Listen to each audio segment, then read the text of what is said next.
কাল শুরু Bangladesh West Indies টি-20 series. বাজে সময় কাটিয়ে উঠতে চায় ক্যারিবিয়ানরা। বিশ্বকাপের আগে চ্যালেঞ্জের মুখে পড়ুক দল, চাওয়া লিটনের। ক্রিকেট ডমিনেট করতে চাই, আমাদের অনেক জায়গা পূরণ করতে হবে। দুইটা সিরিজে চাই যেন আমাদের প্লেয়াররা খুব চ্যালেঞ্জের মুখে পড়ে, আইদার সেটা ব্যাটিংয়ে হতে পারে, বোলিংয়ে হতে পারে। ওয়ানডের পর টি-20 সিরিজের ট্রফি উন্মোচনেও ভিন্নতা বিসিবির। চট্টগ্রামে ঐতিহ্যবাহী শতবর্ষী সিআরবিতে হলো আনুষ্ঠানিক ফটো সেশন। সিসিডিএমের সঙ্গে বৈঠকের পরও কাটেনি প্রথম বিভাগ লিগ আয়োজন নিয়ে জটিলতা। বিসিবির সঙ্গে একমত নয় অনেক ক্লাব। এখনও নভেম্বরে লিগ শুরু করতে আশাবাদী বোর্ড। এবং বর্তমান কমিটির বর্ষপূর্তিতে শুধু সফলতার ফিরিস্তি দিল বাফুফে। নির্বাহী কমিটির বৈঠকের এজেন্ডাতে ছিল না লিগ আয়োজনে ফেডারেশনের ব্যর্থতা। আলোচনা হয়নি হংকং ম্যাচ নিয়েও।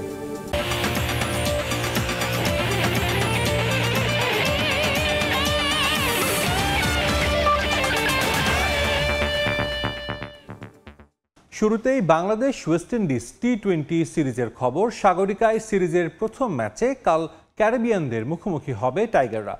সাম্প্রতিক পারফরমেন্স বিবেচনায় এগিয়ে থাকলেও লিটন মনে করিয়ে দিলেন শর্টার ফরম্যাটে উইন্ডিজের সাফল্যের কথা।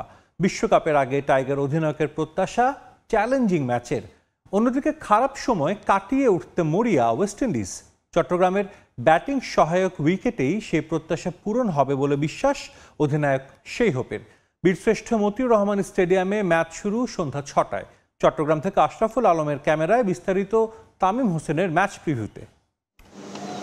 টি-20তে টানা 4 সিরিজ জয় বাংলাদেশের, আর সবশেষ নেপালের বিপক্ষে হেরে ক্ষত বিক্ষত ওয়েস্ট ইন্ডিজ। তবে এই সিরিজে দুদলের লক্ষ্যটা একই। টি-20 বিশ্বকাপের বাকি 3 মাসের মতো, তবে বিশ্ব আসরে বরাবরই হতাশাই সঙ্গী হয়েছে টাইগারদের। মেগা আসরের আগে বাকি মাত্র 6 ম্যাচ। ওয়েস্ট ইন্ডিজের পর আয়ারল্যান্ডের বিপক্ষে সিরিজ। এখান থেকেই সেরা কম্বিনেশন গড়ার লক্ষ্য অধিনায়কের। যদি ওয়ার্ল্ড ক্রিকেট ডমিনেট করতে চাই, আমাদের অনেক জায়গা পূরণ করতে হবে। আমরা সেগুলো নিয়ে কাজ করছি এবং দুইটা সিরিজে চাই যেন আমাদের প্লেয়াররা খুব চ্যালেঞ্জের মুখে পড়ে, আইদার সেটা ব্যাটিংয়ে হতে পারে, বোলিংয়ে হতে পারে। যে জিনিসগুলো আমার ভবিষ্যতে সামনে যেহেতু ওয়ার্ল্ড কাপ, সেখানে আমার অনেকটা হেল্প করবে। মিরপুরে ওয়ানডে সিরিজ জয়ে স্বস্তি টাইগার শিবিরে, যদিও মিডল অর্ডারের ধারাবাহিকতার অভাব নিয়ে হচ্ছে আলোচনা। গেল বছর ওয়েস্ট ইন্ডিজের মাটিতে 3-0-তে টি-20 সিরিজ জয়ের সুখস্মৃতি থাকলেও লিটনের চোখে এই সিরিজে এগিয়ে ক্যারিবিয়ানরা। ওয়েস্ট ইন্ডিজ আগে এগিয়ে থাকবে, কারণ তারা পূর্বেও এই ধরনের ক্রিকেট খেলেছে এবং তারা মোটামুটি সাকসেসফুল। আর 6টার সময় খেলা দুই টিমের জন্যই সেম। ওয়েদার কন্ডিশন, উইকেট সবই সেম হবে। যারা বেটার ক্রিকেট খেলবে তারাই জিতবে। যারা এই মিডল অর্ডারে খেলতেছে অনেকদিন ধরেই প্রুভেন, বাংলাদেশের হয়ে তারা অনেক ভালো কিছু করেছে। ম্যাচ ডের আগে সাগরিকায় লম্বা সময় অনুশীলন করেছে ক্যারিবিয়ানরা। ফ্লাডলাইটের আলোতে বোঝার চেষ্টা করেছেন চট্টলার উইকেটের আচরণ। এশিয়ান কন্ডিশনে হতে যাওয়া শর্টার ফরম্যাটের বিশ্বকাপের আগে এই সিরিজ তাদের কাছেও মহা গুরুত্বপূর্ণ। আমাদের ব্যাটিং লাইন আপের যে গভীরতা, সবারই পাওয়ার হিটিং করার সামর্থ্য আছে। এখানকার উইকেট দেখে খুব ভালো লেগেছে। এটা ব্যাটিং সহায়ক হবে। আমরা সামর্থ্যের পুরোটাই দিব। খারাপ সময়ের মধ্য দিয়ে গেলেও আশা করছি সেটা খুব দ্রুতই কাটিয়ে উঠে ভালো খেলবো। এখন পর্যন্ত মোট 19 বার টি-20তে মুখোমুখি হয়েছে বাংলাদেশ ওয়েস্ট ইন্ডিজ, যেখানে এক জয়ে এগিয়ে ক্যারিবিয়ানরা। এখন দেখার অপেক্ষা এই সমীকরণটা সমান করতে পারে কিনা টাইগাররা। বাংলাদেশের চ্যালেঞ্জ জয়ের ধারাবাহিকতা ধরে রেখে বিশ্বকাপের জন্য প্রস্তুত হওয়া, আর সেরা ছন্দে ফিরতে মরিয়া ওয়েস্ট ইন্ডিজ। ঘরের মাঠ, সাম্প্রতিক পারফরমেন্স বিবেচনায় এগিয়ে থাকবে টাইগাররা। তবে ভুলে গেলে চলবে না এই ক্যারিবিয়ানদের টি-20 ইতিহাসের কথা। বীরশ্রেষ্ঠ মতিউর রহমান ক্রিকেট স্টেডিয়াম থেকে তামিম হোসেন, সময় সংবাদ, চট্টগ্রাম। ক্রিকেট ট্যুরিজম সেক্টরে বিসিবির আরও একটি ভিন্ন ধর্মী উদ্যোগ। লালবাগ কেল্লায় ওয়ানডে ট্রফি উন্মোচনের পর এবার টি-20তেও দেখালো নতুনত্ব। চট্টগ্রামে শতবর্ষী সেন্ট্রাল রেলওয়ে বিল্ডিং সিআরবির সামনে উন্মোচিত হলো বাংলাদেশ ওয়েস্ট ইন্ডিজ টি-20 সিরিজের ট্রফি, যার সামনে দাঁড়িয়ে হাস্যোজ্জ্বল ফটো সেশন করেন দুই দলের ক্যাপ্টেন লিটন দাস ও সেই হোপ। চট্টগ্রাম থেকে বিস্তারিত জানাচ্ছেন তামিম হোসেন, ক্যামেরায় ছিলেন আশরাফুল আলম মামুন। লিটন সেই হোপ, দুজনের চোখে মুখে কৌতূহল। ইতিহাসের সামনে দাঁড়িয়ে যেন থমকে আছেন দুই অধিনায়ক। দুজনেই যেন হারিয়ে গেলেন শত বছরের ইতিহাসের গভীরে। শুরুটা ঢাকার ঐতিহাসিক লালবাগ কিল্লায়, এবার ইতিহাসের নতুন অধ্যায় চট্টগ্রামে। শতবর্ষী সেন্ট্রাল রেলওয়ে বিল্ডিং সিআরবির সামনে উন্মোচিত হলো বাংলাদেশ ওয়েস্ট ইন্ডিজ টি-20 সিরিজের ট্রফি। চট্টগ্রামের 150 বছরের ঐতিহ্য এই সিআরবি। একসময় ছিল ব্রিটিশ আমলের প্রশাসনিক কেন্দ্র, তবে সময়ের পরিক্রমায় আজ অনেকটা অন্ধকারে নিমজ্জিত এই ঐতিহাসিক স্থাপনা। লাল ইটের তৈরি ভবনটি ক্রিকেটের ছোঁয়ায় পেল নতুন রং। হাস্যোজ্জ্বল দুই অধিনায়ক দাঁড়ালেন ট্রফি হাতে, হাত মেলালেন একে অপরের সঙ্গে। 1872 সালে ব্রিটিশ শাসন আমলে নির্মিত হয়েছিল এই সেন্ট্রাল রেলওয়ে বিল্ডিং। ব্যবহার হতো তৎকালীন আসাম বেঙ্গল রেলওয়ের সদর দপ্তর হিসেবে। লাল ইট আর ইউরোপীয় স্থাপত্য শৈলীর মিশ্রণে নির্মিত ভবনটি একসময় ছিল এই অঞ্চলের রেল প্রশাসনের প্রাণকেন্দ্র। তাই তো রেল ইঞ্জিনের উপর দাঁড়িয়েও ফটো সেশনে অংশ নিলেন দুই ক্যাপ্টেন। সময়ের সঙ্গে এখন বদলে গেছে অনেক কিছু, মানুষের মন থেকেও অনেকটা হারিয়ে গেছে এই ইতিহাসের গল্প। সেখানেই বদল আনতে চাচ্ছে বিসিবি, যে পথ চলায় বোর্ডের সঙ্গে হাত মিলিয়েছে বাংলাদেশ ট্যুরিজম বোর্ড। এমন ভিন্নধর্মী উদ্যোগের পেছন থেকে কাজ করেছেন বিসিবি সহসভাপতি সাখাওয়াত হোসেন। উন্মোচনের প্রতিটা মুহূর্তে লিটনের চোখে ছিল মুগ্ধতার ছাপ। বন্দর নগরীতে এর আগে বহুবার আসলেও এমন ভাবে আসা হয়নি ইতিহাসের এত কাছে। আর সেই হোপ টাইগার অধিনায়কের কাছ থেকে পুরোটা সময় জানার চেষ্টা করেছেন বাংলাদেশের ইতিহাস সম্পর্কে। ক্রিকেট আমাদের গর্ব, ইতিহাস আমাদের অহংকার। এই দুইয়ের মেলবন্ধনই বিশ্বের বুকে দেশের ঐতিহ্যকে তুলে ধরাই বিসিবির অন্যতম লক্ষ্য। ঐতিহাসিক সিআরবি থেকে তামিম হোসেন, সময় সংবাদ, চট্টগ্রাম। এদিকে প্রথম টি-20 একাদশে আসতে পারে একাধিক পরিবর্তন। দলে ফিরছেন লিটন দাস, ওপেনিংয়ে সাইফের সঙ্গী হতে পারেন তানজিদ তামিম। শামীম পাটোয়ারি ও নুরুল হাসান সোহানও আছেন টিম ম্যানেজমেন্টের পরিকল্পনায়। মিরপুরের মতো কালো পিচ না হলেও 3 স্পিনারকে নিয়ে একাদশ সাজাতে পারে টাইগাররা। রিশাদ নাসুমের সঙ্গে দেখা যেতে পারে শেখ মেহেদীকে। আর পেস ডিপার্টমেন্টে ভরসা থাকবে তাসকিন মুস্তাফিজের ওপর। চট্টগ্রাম থেকে তামিম হোসেনের আরও একটি রিপোর্ট। টানা 2 ওয়ানডে সিরিজের পর আবারও টি-20 ক্রিকেটে ফিরছে টাইগাররা। শটার ফরম্যাটের বিশ্বকাপের আগে এই সিরিজ সবচেয়ে বড় প্রস্তুতির মঞ্চ, তাই ভুল করা চলবে না একটুও। প্রায় 1 মাস পর দলে ফিরেছেন লিটন দাস, স্বস্তি ফিরেছে টাইগার ডাগআউটে। 3 নম্বরই খেলবেন টাইগার কাপ্তান, নিজেকে প্রস্তুত করেছেন ঠিক সেভাবেই। তবে কাঁধের ইনজুরি কাটিয়ে ফেরা পারভেজ ইমনের একাদশে ফেরাটা হতে পারে আরও দীর্ঘ। প্রথম ম্যাচে সাইফ হাসান এবং তানজিদ তামিমের ওপরই ভরসা রাখবেন টিম ম্যানেজমেন্ট। কেননা এশিয়া কাপে পারভেজ ইমনের জায়গায় সুযোগ মিলেছিল সাইফের, এরপর তার গল্পটা কেবল সফলতার। তবে ক্যাপ্টেনের চাওয়া ডানহাতি ব্যাটার যেন ধরে রাখেন তার ধারাবাহিকতা। ব্যাটিং প্লাস বোলিংও সে কার্যকারিতা দিচ্ছে এবং ওয়ানডেতেও দেখেন যে সে বল করেছে সাকসেস এবং ব্যাটিং তো সাকসেস হচ্ছে। অ্যাজ এ ক্যাপ্টেন হিসেবে আমার একটাই চাওয়া থাকবে, সে যেভাবে ক্রিকেট খেলতেছে ফ্রিলি এইভাবেই যেন খেলে। 4 নম্বরে তাওহিদ হৃদয়, 5 নম্বরে খেলতে পারেন শামীম পাটোয়ারি। তবে 6 নম্বর পজিশনটা নিয়েই আছে জটিলতা। জাকের নাকি নুরুল হাসান সোহান, কে খেলবেন এই পজিশনে? দুজনকেই এদিন অনুশীলনে দেখা গেছে বেশ সিরিয়াস, দুজনেই নেট করেছেন একসঙ্গে। প্রথম ম্যাচে 3 স্পিনারের উপরই ভরসা রাখবে টাইগার টিম ম্যানেজমেন্ট। রিশাদ নাসুমের সঙ্গে দেখা যেতে পারে শেখ মেহেদীকে। তবে সবশেষ আফগানিস্তানের বিপক্ষে টি-20 সিরিজে একটু বেশি খরুচে ছিলেন রিশাদ হোসেন, তাই তার কাছ থেকে আরও একটু নিয়ন্ত্রিত বোলিংয়ের প্রত্যাশা টাইগার কাপ্তানের। রিশাদকে যেভাবে দেখে আসছি এতদিন ধরে, একটা বিগ অ্যাসেট বাংলাদেশের জন্য। সে যখনই ভালো বল করে বাংলাদেশ টিম অনেক টপে থাকে। অ্যাট দ্য সেম টাইম তার ব্যাটিংটাও অ্যাজ এ টিমের আমার কাছে দরকার। প্রথম ওয়ানডের মতো প্রথম টি-20তেও পেস ডিপার্টমেন্টে ভরসা থাকবে কেবল তাসকিন মুস্তাফিজের উপরে। এদিন দুজনই অনুশীলন করেছেন বেশ স্বাচ্ছন্দ্যে। এদিকে মিরপুরে ওয়ানডে সিরিজে ছিল দর্শকের খরা। কালো পিচ নিয়ে হয়েছে নানা সমালোচনা। তবে সাগরিকার এই উইকেট বলছে ভিন্ন কথা। এখানে রান হবে অনেক, দেখা যাবে 4 ছক্কার মহড়া। সেই হিসাবে বলাই যায় সাগরিকার এই গ্যালারি থাকবে দর্শকে ভরা। বীরশ্রেষ্ঠ মতিউর রহমান স্টেডিয়াম থেকে তামিম হোসেন, সময় সংবাদ, চট্টগ্রাম। ক্লাবগুলোর সঙ্গে বৈঠকের পর প্রথম বিভাগ লিগ নিয়ে সিসিডিএম থেকে ইতিবাচক কথা বলা হলেও আদতে জটিলতা কাটেনি এখনও। বিসিবির সঙ্গে একমত নয় অনেক ক্লাবই, নিজেদের মধ্যে আলাপ আলোচনাও চালিয়ে যাচ্ছে তারা। যদিও নভেম্বরে ফার্স্ট ডিভিশন লিগ শুরু করার ব্যাপারে আশাবাদী বোর্ড। সিসিডিএম থেকে প্রস্তুতি সেরে নেওয়া হচ্ছে বলে জানিয়েছেন বিসিবি পরিচালক নাজমুল ইসলাম। তারা ব্যবসা খেলবেই এবং আমরা অতি শীঘ্রই ট্রান্সফার ডেট এবং লিগ শুরুর ডেট ডিক্লেয়ার করে দেব। ফার্স্ট ডিভিশনের ২০ ক্লাব নিয়ে বৈঠক শেষে সিসিডিএম চেয়ারম্যান আদনান দীপনের বক্তব্যে মনে হয়েছিল এই তো মিটে গেছে সব সমস্যা, কিন্তু বাস্তবতা ভিন্ন। অন্য একটি সূত্রে জানা যায় সেদিনের মিটিংয়ে সিসিডিএম এর সঙ্গে সম্মত ছিলেন না অনেকে, বরং বিদ্রোহী মনোভাব ধরে রাখতে চাইছে ক্লাবগুলোর বড় একটা অংশ।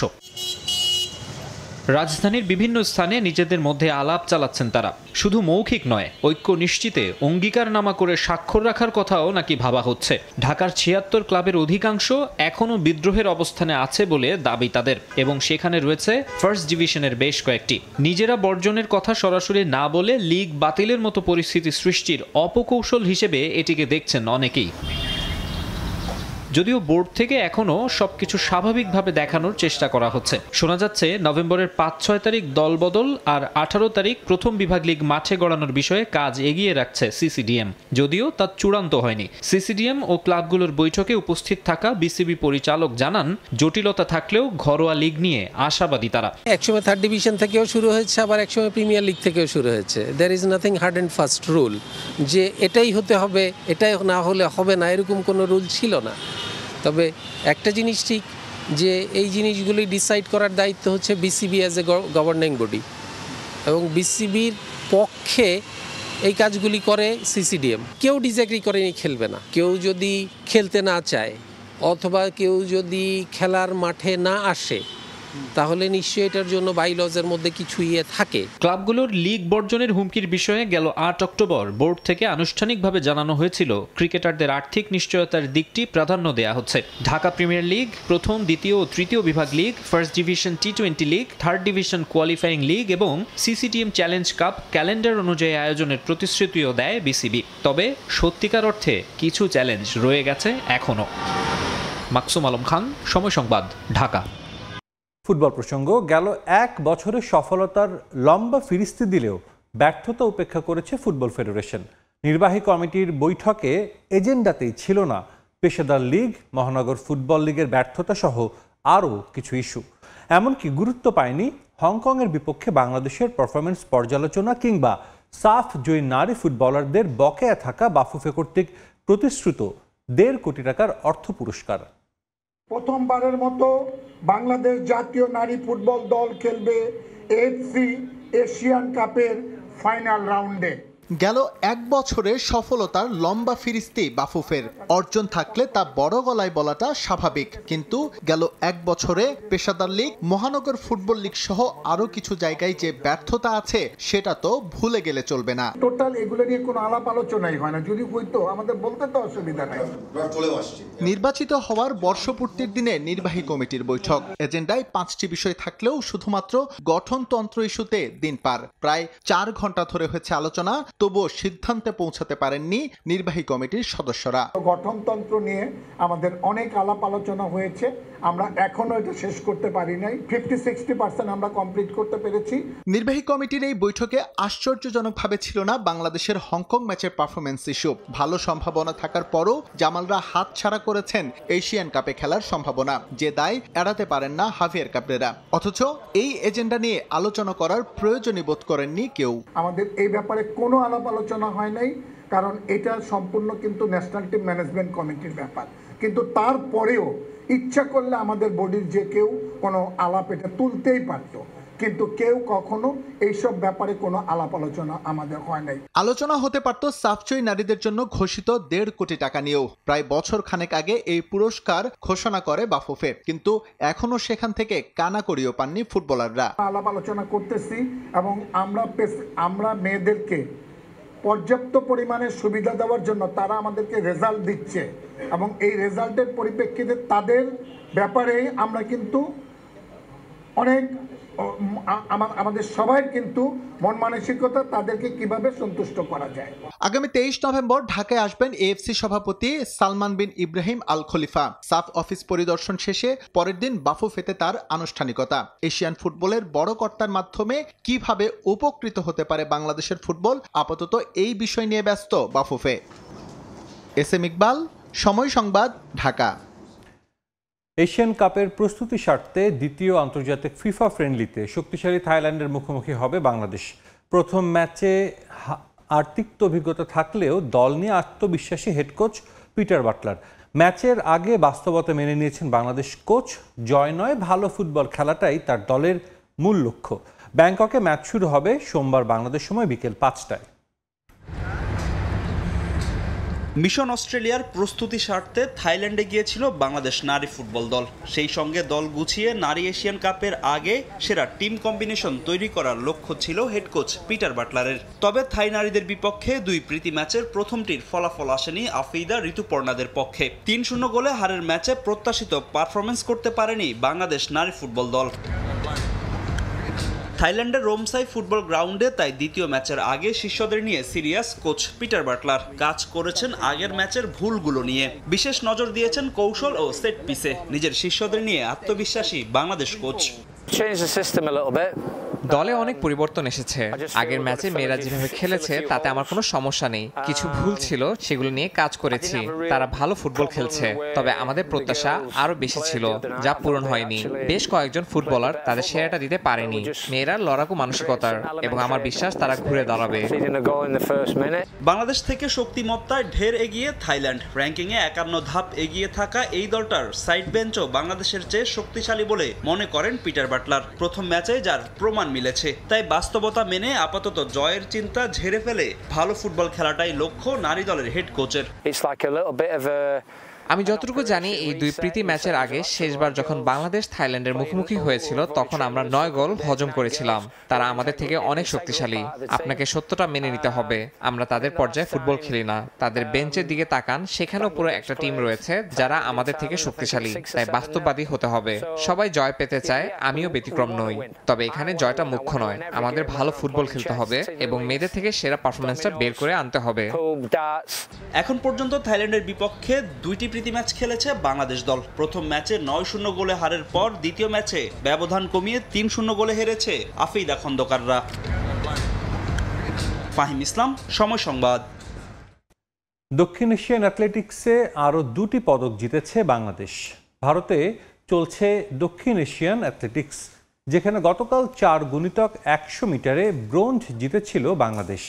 আজ 4x400 মিটার রিলেতে পুরুষ বিভাগে এসেছে পদক। 3 মিনিট 15 সেকেন্ড সময় নিয়ে ব্রোঞ্জ জিতেছে বাংলাদেশ।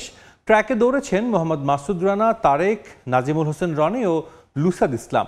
একই দিনে 4x400 মিটার রিলেতে নারী বিভাগেও ব্রোঞ্জ জিতেছে বাংলাদেশ। লাল সবুজদের হয়ে দৌড়েছেন শরীফা খাতুন, বর্ষা, সুমাইয়া দেওয়ান ও নুসরাত জাহান রুনা। এ নিয়ে চলমান ইভেন্টে মোট 3টি পদক জিতল বাংলাদেশ। একটা সময় সাফ অ্যাথলেটিক্সে স্বর্ণ জিতলেও এখন ব্রোঞ্জে সান্ত্বনা লাল সবুজদের। নারায়ণগঞ্জের সিদ্ধিরগঞ্জ উদ্বোধন হলো অত্যাধুনিক সুযোগ সুবিধা সহ একটি ফুটবল মাঠ। শিল্প প্রতিষ্ঠানের পরিত্যক্ত মাঠকে রূপ দেয়া হলো ডাইনামিক স্পোর্টস গ্রাউন্ড হিসেবে। সিটি কর্পোরেশনের 10 নম্বর ওয়ার্ডের 2 নম্বর ঢাকেশ্বরী এলাকায় শিল্প প্রতিষ্ঠানের পরিত্যক্ত মাঠে উৎসব মুখর পরিবেশে এ মাঠের উদ্বোধন করা হয়। মাঠটিতে দর্শকদের জন্য গ্যালারি ও খেলোয়াড়দের জন্য ড্রেসিং রুম সহ নানা ধরনের সুযোগ সুবিধারও ব্যবস্থা করা হয়েছে। নারায়ণগঞ্জে মাদক মুক্ত সমাজ গড়তে ও তরুণ সমাজকে খেলাধুলার প্রতি উদ্বুদ্ধ করতে অত্যাধুনিক এই ফুটবল মাঠের পথ চলা শুরু হয়। দীর্ঘ 2 যুগ ধরে পরিত্যক্ত অবস্থায় পড়ে থাকায় মাদক ও ছিনতাইকারীদের আস্তানায় ও নানা ধরনের অসামাজিক কাজের স্থানে পরিণত হয়েছিল মাঠটি। এলাকার এই সামাজিক অবক্ষয় রোধে ও মাদকের স্পট নির্মূলে স্থানীয় 4 ব্যবসায়ী মিলে আধুনিক খেলার মাঠ নির্মাণের উদ্যোগ নেন। এ উদ্যোগকে সাধুবাদ জানান স্থানীয়রা।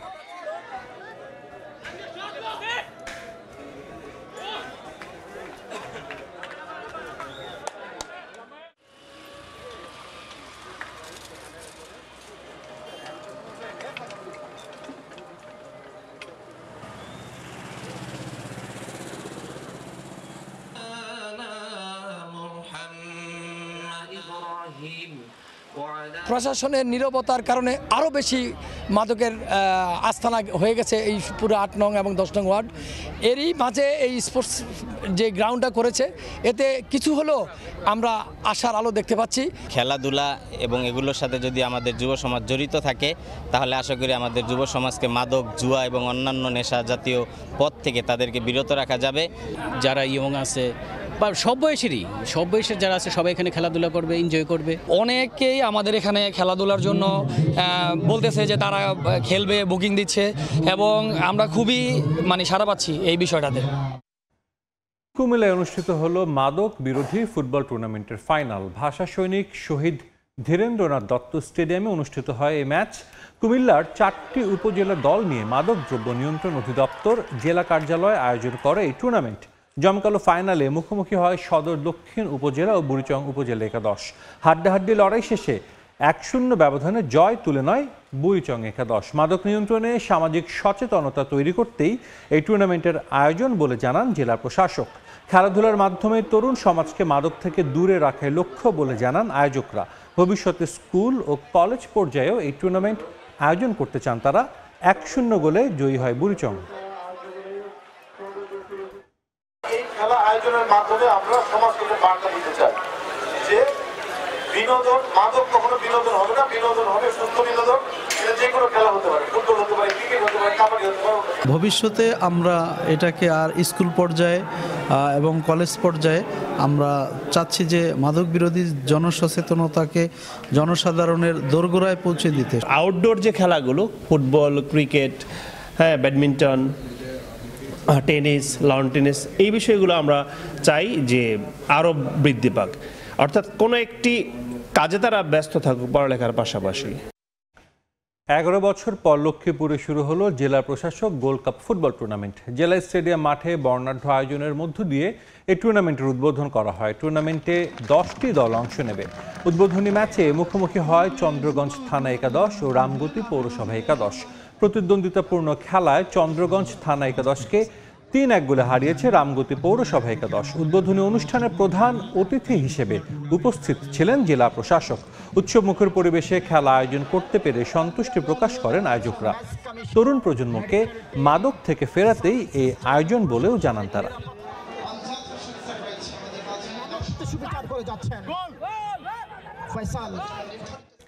এ পর্যায়ে খেলার সময় শীর্ষ সংবাদ জানিয়ে দিচ্ছি আরেকবার।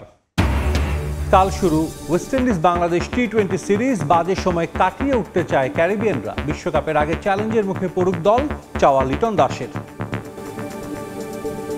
ক্রিকেট ডমিনেট করতে চাই, আমাদের অনেক জায়গা পূরণ করতে হবে। দুইটা সিরিজে চাই যেন আমাদের প্লেয়াররা খুব চ্যালেঞ্জের মুখে পড়ে। আদার সেটা ব্যাটিংয়ে হতে পারে, বোলিংয়ে হতে পারে। ওয়ানডের পর টি-20 সিরিজের ট্রফি উন্মোচনে ভিন্নতা বিসিবির। চট্টগ্রামে ঐতিহ্যবাহী শতবর্ষী সিআরবিতে হলো আনুষ্ঠানিক ফটো সেশন।